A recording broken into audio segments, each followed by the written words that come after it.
Sonlin and Herwig Konings are founding partners of Security Token Group. All opinions expressed by them or guests on this podcast are solely their opinions and do not represent the views of Security Token Group or its subsidiaries. You should not take any opinion expressed on the show as a specific inducement to make a particular investment or follow any investment strategy. This podcast is for informational purposes only.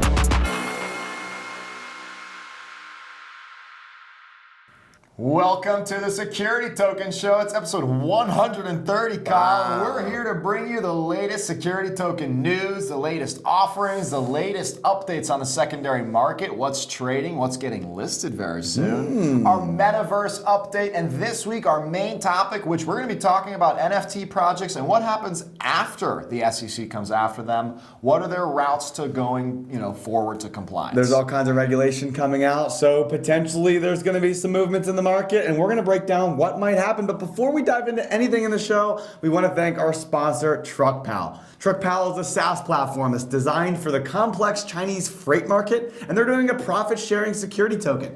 Using the TruckPal platform, users can actually access a full scope of freight-related services for the shipping industry, as well as they can easily manage the finances, payments, and taxes. They've also designed a wrap token, the DTruckPal token, to provide liquidity for its app users in China. The DTruckPal token is a utility token, and it will actively maintain the user stickiness on the platform, as well as encouraging growth of the TruckPal ecosystem and driving liquidity for the security token. Their team has 9 years of experience in R&D and operations in the freight industry, so they've got all that covered, as well as experience in the blockchain space. So they're looking to bring this to the shipping and cargo industry, which certainly in Asia is a huge, huge market. So thank you for TruckPal for sponsoring this week's episode. Absolutely. You make this show possible. Everyone, go check out TruckPal. And with that, now let's get into the show and give you the top 5 things that you need to know. And moving into our top 5 this week, we've got quite a roster of great news. Number 1 is Samson leaving Blockstream. Now, Samson is a huge player in the Bitcoin space. He's an advisor to INX. He launched the Infinite Fleet security token, which is successfully fundraised through Stalker. And he was the chief strategy officer for Blockstream, one of the largest international mining companies who also successfully has conducted a huge security token offering. So he was early Bitcoiner, and he's been super involved not only in all those projects, but also with El Salvador launching their volcano bonds, which are backed by Bitcoin. And he's actually going to be leaving the Blockstream company to focus specifically on nation-state adoption of Bitcoin as a currency, as legal tender, which is quite an evangelist cause. Fascinating to see. I think that Nayib Bukele from the El Salvador government, the president there, actually came out and said that there are 2 other countries that he's familiar with, that he's assisting, who are looking to adopt Bitcoin as legal tender, and it looks like Samson is going to be committing a lot of resources and time and helping further that adoption. So we wish you very well, Samson. Good luck with your cause, and thank you for everything you've done for the security token industry. It's big news. I absolutely have to agree with that. You've done a lot for this industry already, and I'm sure you're not going to stop there. This is a big mission you're undertaking to help actual nations take advantage of Bitcoin. That's enormous. So congratulations. We interviewed wish you too. luck. That's right. There's a great interview on the Security Token Market YouTube channel you can check out with Kyle and Samson. Get to know them both a little bit more.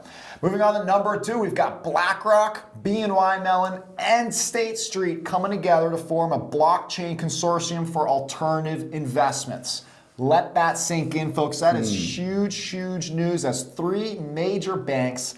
Just recently, we covered our show talking about how Wall Street is betting on tokenization, and now we've got more news that they are, 3 new major players coming on from Wall Street saying we are betting on blockchain. That's fantastic. The article also included Blackstone, Carlyle Group, KKR, Morgan Stanley, and UBS. Huge consortium. Oh my gosh, everyone's getting involved. Number 3, Bitfinex, everyone's favorite Kazakhstan-based security token exchange.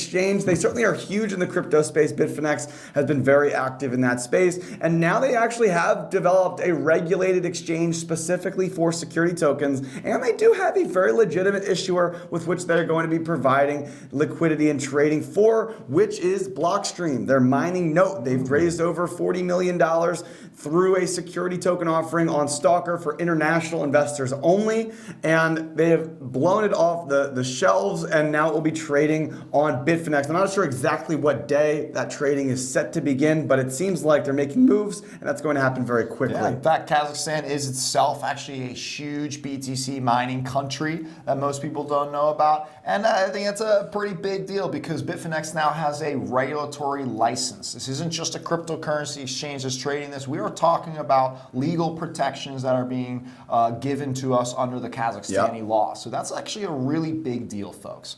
Moving on to number 4, also arguably a pretty big deal, Citadel. Now, Citadel is a huge market maker if you haven't heard of it, but you maybe have heard of the guy behind it, Ken Griffin.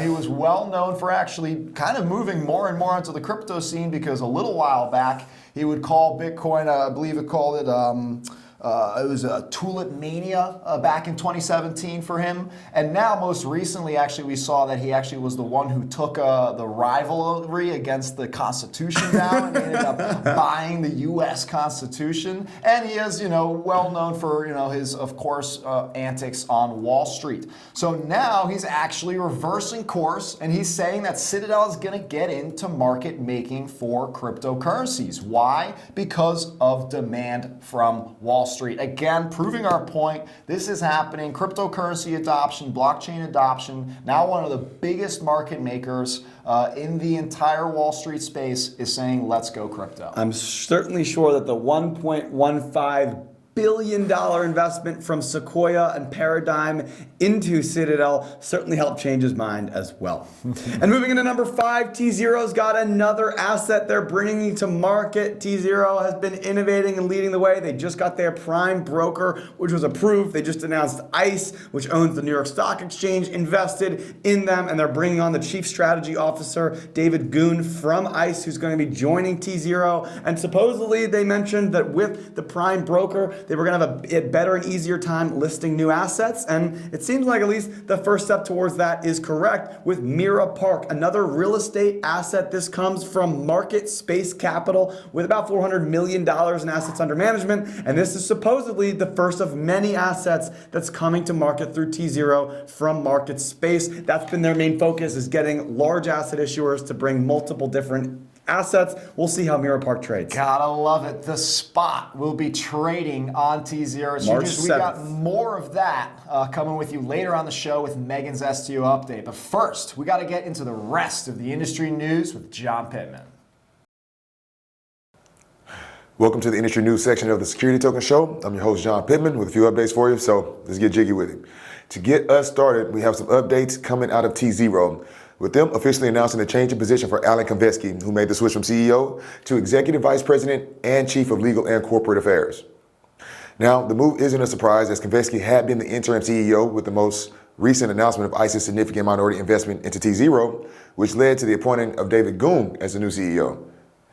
Matt Mosman, who is the chairman of tZERO's board of directors, stated that Alan did a tremendous job in keeping the company humming during his interim leadership over the past 8 months, and that he looks forward to watching him accelerate tZERO's growth in his new role with the company, together with David and the rest of the tZERO team. So, I also have some more updates for you. There seems to be just a little noise coming from the Ripple versus SEC case, according to CoinMarketCap. Apparently, things are now moving at a good pace, and a few important rulings are expected this week. Legal experts believe the rulings of this case will eventually clear the misunderstanding over the nature of certain tokens, while it lay a foundation for future regulations. It seems this case could be exposing loopholes in how the SEC tends to conduct investigations. Now, while at the moment, it looks like Ripple may be gaining an edge, in the other corner, you have Gary Gensler stating in an interview with Jon Stewart that the agency has to be willing to go into court and take some losses from time to time. He believes that with high-profile cases, either a win or a loss helps keep people on the right side of the line. Across another line, the prime meridian that is, we have some regulatory updates from South Africa and Australia. Let's start in South Africa, where they've just released a Treasury report with a series of amendments to South Africa's financial laws. One of those amendments is that crypto asset service providers will be considered accountable financial institutions. Now, additional crypto regulations are expected to be finalized probably sometime later this year. So the proposed changes will ensure that any person providing advice or intermediary service related to crypto assets now must be recognized as a financial service provider under the Act, and therefore must comply with the Act's requirements.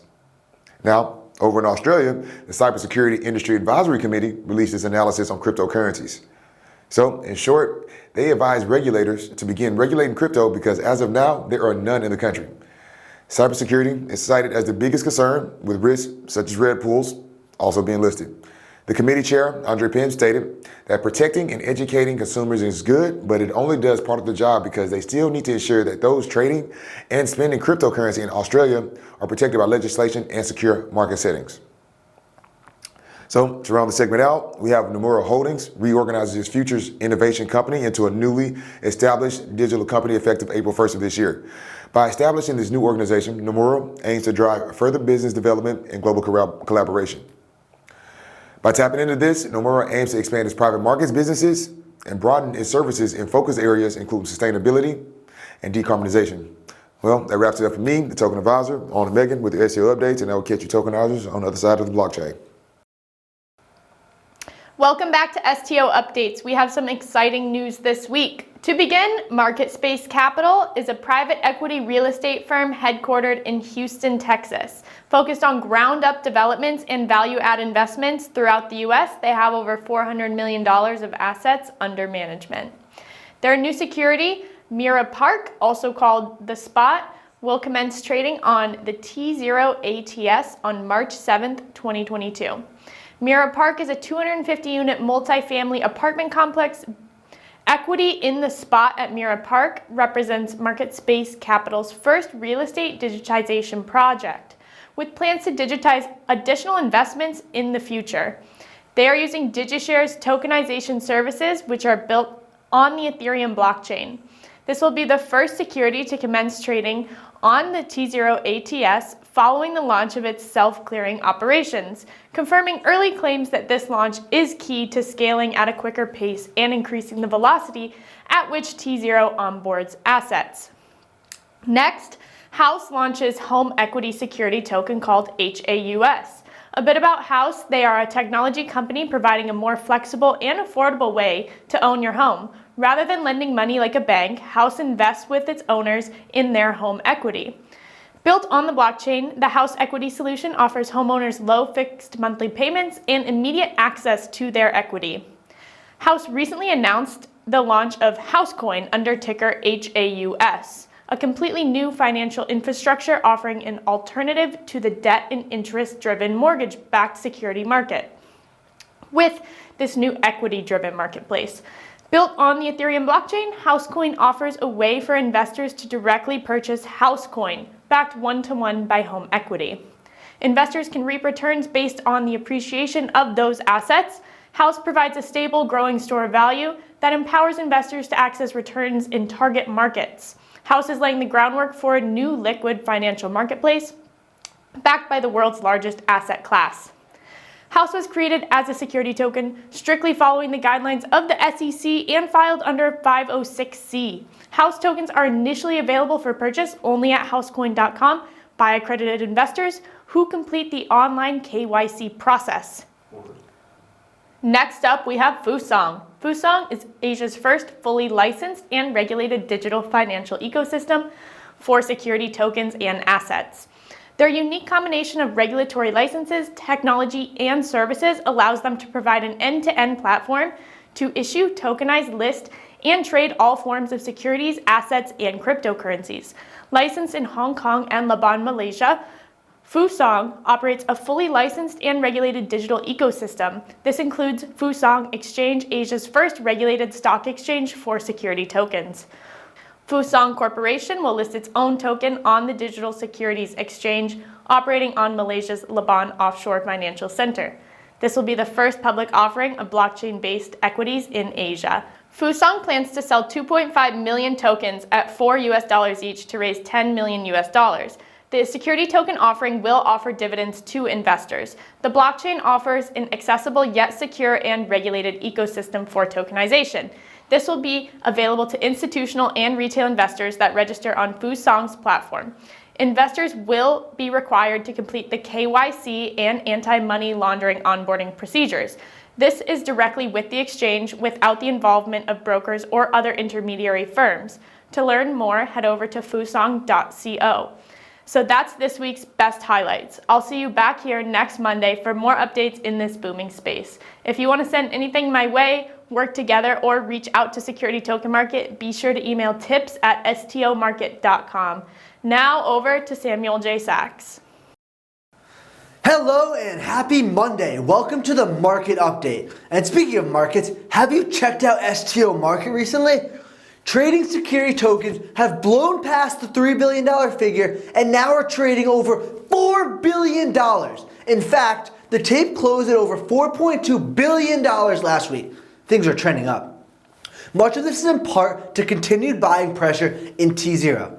Remember that wedge I spoke about not too long ago that was forming? Well, it followed technicals beautifully and exploded to the upside and is now trading at nearly 2x what it was before the recent investment by ICE and the new CEO, David Goode. But access to investing in security tokens is not as straightforward as some may think. To be perfectly frank, it's been a massive headache, and it's a massive headache still. Setting up your account on tZERO, for instance, is confusing enough, and the process of getting orders filled is even worse. In fact, I looked to see what it would be like to buy tZERO at 8 a.m. last Thursday. Their reported bid was higher than the ask, which is impossible, and no orders were able to get filled. Many may look at this as a weakness in the market, and those skeptics are not necessarily wrong. But I implore them to look at the flip side. tZERO has been trading nearly $500,000 a day the past week on a platform that is average at best. The market cap has grown from $1 billion to over $4 billion in less than 6 months with this infrastructure. I see these times as the early stages of, say, the phone. We are in the flip phone phase right now. The world is beginning to join the momentum, and this groundbreaking technology is starting to be adopted. But it is early. Very, very early. In short time, we will have the iPhone of exchanges. Smooth, simple, and seamless. Continuing to develop speedy technology and making it a lot more accessible for everybody. Until that time, companies like Dignity Gold, tZERO, INX, and Exodus are going to continue to develop, offering brand new financial products. And rest assured, Security Token Market will be on top of it all. That's all for now, but have an amazing rest of your week, and I'll see you next Monday. Wakey wakey, welcome to Inside the Metaverse with your host, Yves Vanko. Billie Eilish is joining the Metaverse as her company Lash Music LLC has filed a pair of trademark applications for her name and logo, which states she will expand her brand into NFTs, virtual currencies, Web3, and digital collectibles. Giants from every niche are jumping into the Metaverse and no one wants to miss out. L'Oreal wants to make a strong presence in the Metaverse by providing a Metaverse that will allow users to browse, accumulate, purchase, and trade virtual cosmetics. Next up, TikTok owner ByteDance partners with Qualcomm for an extended reality device. Last year, it acquired Pico, a Chinese startup which launched the first standalone VR headset a year before the notorious Oculus Go. Do I smell some competition coming Facebook's way, or should I say Meta? Lastly, Bentley's MetaRing NFT solves the dilemma for users as it acts as a cross-metaverse pass focused around utility. Is this a huge step? Yeah, gosh darn it is. There is no metaverse without interoperability, and the owners of the MetaRing can use it across multiple platforms to unlock platform-specific benefits, utilities like premium entry into privileged virtual properties. That was Inside the Metaverse with your host, Yves Vanko. Thank you to our amazing co-hosts on the show for filling us in on what's happening in the security token industry. I think, Kyle, now we can move into our main topic. But first, we do have to, of course, give out our companies of the week. This is where Kyle and I each pick a company that we thought was making the biggest moves in the space, and they should get a little spotlight for doing so. So, Kyle, lead us off. Who is your company of the week for episode 130? So my company of the week, 130, it's Blockstream. Blockstream has been killing it. Good choice. They are selling a security token backed by Bitcoin hashing power. So they're essentially leasing out or fractionalizing a share of a Bitcoin miner. You buy a specific amount of mining power, like actual computing power, which over time converts into the Bitcoin that was actually mined with that power. So at any given time, it's kind of a ratio of some Bitcoin and some hashing power, and then you have kind of an estimate of what that should mine you throughout the period. So it's almost like a bond, but it's kind of an innovative structure, and then at the end of the term, you just get all of the Bitcoin it gets redeemed for, and then over time it trades based off the value of the hashing power. They've raised $40 million, and that's also with a $250,000 minimum investment. So this is not necessarily just retail people, probably no retail people coming into this. This is institutional investment into a Bitcoin hashing power security token. Fascinating model, very innovative, and has been very successful. For all of those reasons, shout out to Dr. Adam Beck and Samson Mao, who is going to be leaving the firm, for setting up a fantastic opportunity here for investors. I'm excited to see it list on Bitfinex coming soon. That's a great choice. Very excited to finally see that asset trading. That's the full life cycle of the hard work that Samson Mao and the Blockstream team have been doing. That's absolutely a great choice. And you, Herwig? Well, I gotta give it to Myra Park, man. I think that's absolutely awesome. In fact, we could probably give it to Myra Park or Market Space Capital, which is the real estate firm behind it. As you said, $400 million assets under management. This is no small developer or test case project. This is a big deal. As we mentioned earlier, it's called The Spot, and now you can tokenize, and now you can own a piece of The Spot. I think that's awesome. But more importantly, it proves that real estate is a future use case. It is a use case that's actually happening right now. We now have another real estate listing on tZERO. It's a huge deal. St. Regis being the other one is a very now nice to see that there is a bigger market of options coming to the tZERO market as well as to the real estate industry. And for all those reasons, I gotta give Myra Park my company of the week. I think that's a great choice. Market Space specifically raised this money on their own from their investment network and then brought it to tZERO. So tZERO is not a broker. They don't do the fundraising for you. They are the listing site for you to bring that asset once you have your own investors. Myra Park was a successful enough deal. Investors wanted in. They were excited about the security token offering, and now it's listing. Deal. Moving on, Herwig, it's time for our main topic. Should we dive in? Well, let's do it.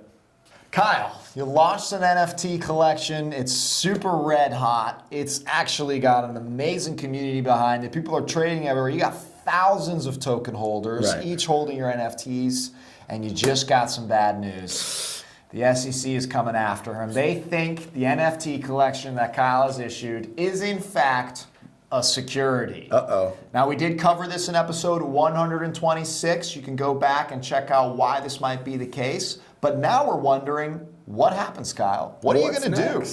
Well, we've got 4 steps. We've got 4 potential options at least. We can kind of break them all down, but it pretty much ranges on a spectrum from either accepting defeat or fighting the dragon, and then there's certainly plenty of options in between. And we've got all kinds of examples of places that we've seen this happen before. So I think the first one, this is relevant because of the BlockFi news. You may have seen BlockFi had a settlement with the SEC, a rather big one, $100 million. Oh my God. For doing what they call BIS or BlockFi interest accounts or something along those lines, where they were offering 8, 9, 10% in an interest-bearing high-yield account, which the SEC said that looks like a security, and you're not a bank, you can't offer that. And so BlockFi pretty much said, we agree. And so take this cash and let's forget about it. Let's not say that we did anything wrong, but we'll pay you a fine and we'll stop doing this moving forward. So they essentially settle without an admission of guilt. This is the most common thing that you see in the financial system and with regulators, because it's not worth their time to go to court and spend years and years and years fighting it, like we've seen with Ripple, where it can actually backfire and they get nothing at all. So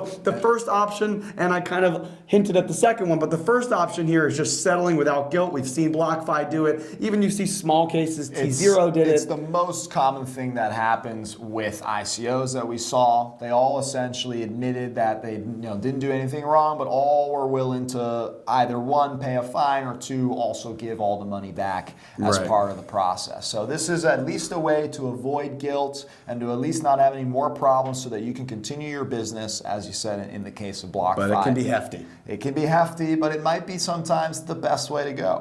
Or perhaps you want to handle things yourself. You want to be proactive. In fact, you say, you know what, we're going to do a rescission and we're going to recall all of our tokens. So that's option number 2. You're actually going to fall into compliance. And now you're actually going to say, hey, we're going to reissue these tokens and we're going to make them Security tokens, of course, you're going to make them compliant. That's obviously the reason why the SEC is coming after you. We saw this actually happen several times in the security token industry because there were tokens that were trading on non-regulated marketplaces. Therefore, we didn't know who their owners were. And now those companies, those issuers had to go ahead and do a rescission and figure out who are our owners and give them the proper security tokens. We saw this with Blockchain Capital. We saw this with Science and their Sci 1 and 2 tokens, I guess, that are out there now. And it's an absolutely proper use case. It's absolutely something that you can do that happens in the blockchain world. It's totally doable. It is a bit of a process, right? You have to figure out how to return people's money or return people's tokens and then issue them a new one that's proper.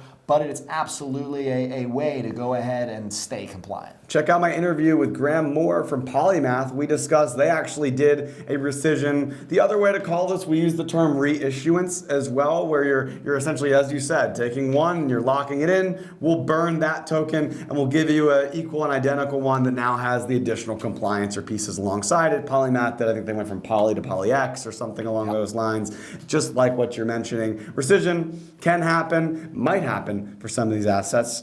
And then there is the fighting angle. So we've talked about XRP, and according to John's section, we may have some news next week coming in on what's going on in that case. It certainly has been quite a saga that we have covered many times here on the show. We called it last year's case of the year, and we still don't have an update. It's got to be 3 years running at this point. And so Brad Garlinghouse, CEO of Ripple, and his team have been fighting furiously against the SEC, suggesting they are not a security. They have not done any insider trading. They have not done any of these things that would be considered non-compliant. And the SEC is having actually a pretty difficult time tracking them down and actually pinning any charges on them because of the fact that there's international transactions that the SEC does not have jurisdiction over. And certainly Ripple actually may have just as big, if not a bigger legal budget than the SEC does because of how successful the asset has been over the years. So this is kind of one of those, high risk, high reward situations for a company like Ripple where either this works out very well for them and they win the case and they're off scot-free,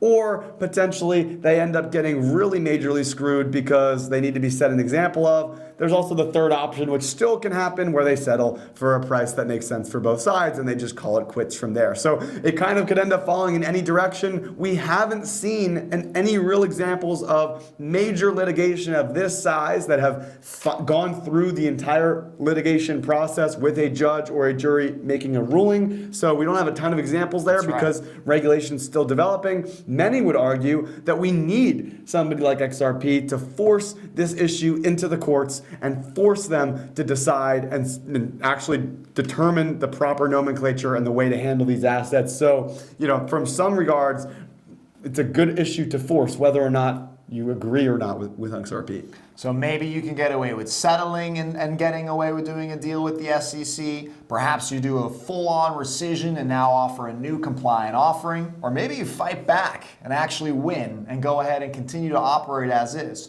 Now there's one last option to consider that's kind of skirting around all of those, which is simply saying bye-bye to the SEC in general. This means you are no longer going to support U.S. investors, U.S. token holders, U.S. anything of any kind. You're now going to only support international investors. You may jump around jurisdiction to jurisdiction, finding what the right regulations that you're comfortable are, or perhaps no jurisdiction at all, and you continue to operate again without having a target on your back by one of the largest and most strict financial regulators in the entire world, the SEC. And so easy to do if you just say, again, no more U.S. investors. We've seen companies do this on a wide variety of nefariousness. Certainly the Telegram case comes to mind where they just said, screw it, we're going to go international, and they were able to kind of get away with some of the things they're doing. You see FTX offering tokenized stocks, which I wouldn't believe are compliant here in the United States. Certainly ByteDance tried to do the same thing and had a lot of international issue as well, but FTX They are firewalling US investors. They've got FTX.US for US investors. They've got FTX.com for international investors. Or you've got platforms like Stoker, which have been super successful on primary fundraisers for security tokens. And they just say, look, to make it easy for us, we only have international investors. We don't include US. So there are ways to, look, if it's not worth fighting them, and if it's not worth navigating through those pieces, we do see some of these international firms just looking to segment there and not dealing with any of this at all. Absolutely. So if you have an NFT collection and the SEC is coming after you, fret not. Number one, call an attorney. Definitely have an attorney on the books. We are not lawyers, securities lawyers specifically in this regard. You're definitely going to have good counsel, but you're probably going to end up finding that you're going to go one of these 4 routes. Perhaps you go ahead and realize the best deal to take is the deal the SEC is giving you right now. Or maybe you just go ahead and be proactively compliant and say, we're going to full on issue a new token and rescission or reissuance process. Or you're going to fight back like Ripple did and say, you know what, SEC, you're wrong in this case, and we think we're right. We've got the right attorneys. We've got the right legal argument. Let's take this thing to court. Or last but not least, you simply are willing to accept that you're no longer going to deal in the United States. And for many of those of you who are operating NFT collections in the United States and find yourself with issues in the SEC, you're probably still going to have issues going with that route because you still live in the US. So you're definitely going to have some kind of link to it in general. But those are probably the 4th options. Maybe you've thought of a 5th one. We'd love to hear it. Reach out to us. Kyle and I are available on Twitter, LinkedIn. We're active everywhere. We've got a very large growing community on Discord now. So check out the Security Token Market Discord. And of course, check out securitytokenmarket.com, STOmarket.com for all the latest news, all the latest trading information. And of course, submit your own news that we want to get after as well. Like, comment, share, subscribe, stay up to date with everything we've got going on. There's plenty of content. We've got all kinds of new shows coming out. Have you checked out Spilling the NFT? Have you checked out Open Tab with John Pittman, or potentially some of the new shows you don't want to miss? I heard there's a rumor that there could be a trailer dropping next week. So check it out. You better believe it. Only the best come from Security Token Market. Thanks again for watching. Happy tokenizing.